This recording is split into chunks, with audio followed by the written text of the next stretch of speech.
Tunisia എന്ന സ്ഥലത്ത് ഒരു സിനിമയും പോവാത്ത ഒരു സ്ഥലത്ത് ഒരു മലയാള സിനിമ എത്തിയിരിക്കുകയാണ്. എനിക്കൊന്ന് അത്ര പെട്ടെന്നല്ല ട്യൂണീഷ്യയിലേക്ക് നിങ്ങൾക്ക് ട്രാവലൊക്കെ ചെയ്യാൻ പറ്റിയ സാധനങ്ങളൊക്കെ വെച്ചിട്ടില്ല.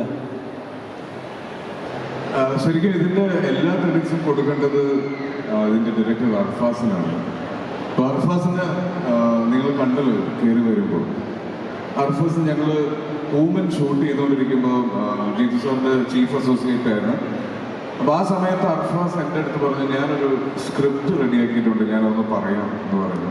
അപ്പോൾ അർഫാസിനെ കാണുമ്പോൾ നമുക്ക് എല്ലാവർക്കും തോന്നുന്ന ഒരു കാര്യമുണ്ട്, ഒരു ഭയങ്കര റോം കോം അല്ലെങ്കിൽ ഒരു ബോളിവുഡ് സ്റ്റൈൽ, ഒരു സ്റ്റൈലിഷ് സിനിമയായിരിക്കും എന്നുള്ളത്. പക്ഷേ എന്നെ ഈ കോലത്തിലാണ് അർഫാസ് ആക്കിയത്. റോണക് സേവ്യറാണ് ഇതിൻ്റെ മേക്കപ്പ് ചെയ്തിട്ടുള്ളത്. ഇത് എനിക്ക് തോന്നുന്നു മലയാളത്തിൽ ഇത്തരത്തിലുള്ളൊരു സിനിമ ഇതുവരെ വന്നിട്ടുണ്ടാവില്ല. ഒരു പുതിയ എക്സ്പീരിയൻസ് തന്നെ ആയിരിക്കും. സിനിമ റിലീസാവുന്നതിന് മുന്നേ സിനിമയെ പറ്റി ഒരുപാട് സംസാരിക്കുന്നത് എനിക്ക് താല്പര്യമുള്ള കാര്യമല്ല. പല പ്രാവശ്യം അത് തിരിച്ചടിയായിട്ടുണ്ട്. പക്ഷേ ഈ പ്രാവശ്യം വളരെയധികം കോൺഫിഡൻസിലാണ് ഞാൻ നിൽക്കുന്നത്. ഈ സിനിമ ഒരു പുതിയ എക്സ്പീരിയൻസ് തന്നെ ആയിരിക്കും. നേരത്തെ Absolutely. ഒരു ഗംഭീര കൈയടി for Asif Ali over here. Kochi for all the love for Asif and his movie Level Cross.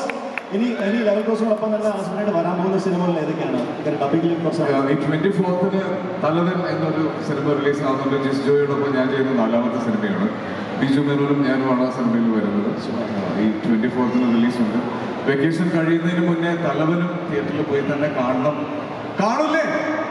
Thank you Asif. ഒരു ഗംഭീര കൈയടി once again.